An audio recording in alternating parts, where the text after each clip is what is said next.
How to sign out of your Roku account. Hello guys, this is Atticus and welcome back to another tutorial video. In today's video, I'll teach you guys how you can sign out of your Roku account. So without any further ado, let's dive right into it.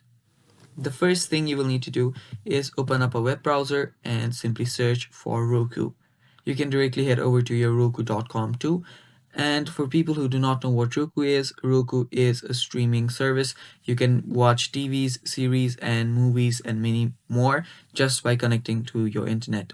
So, to sign out of your Roku, simply head over to Roku.com. And after you're there, you will need to first sign in. To know if you're signed in or not, simply hover over here on the top, and if it says welcome back and your name, it means that you're signed in.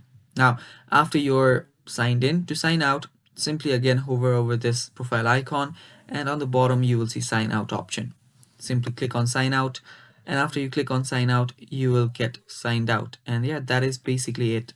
Now, as you can see right here, I'm no longer signed in. That is all for the video, guys. Thanks for watching. Stay tuned for more, and bye bye.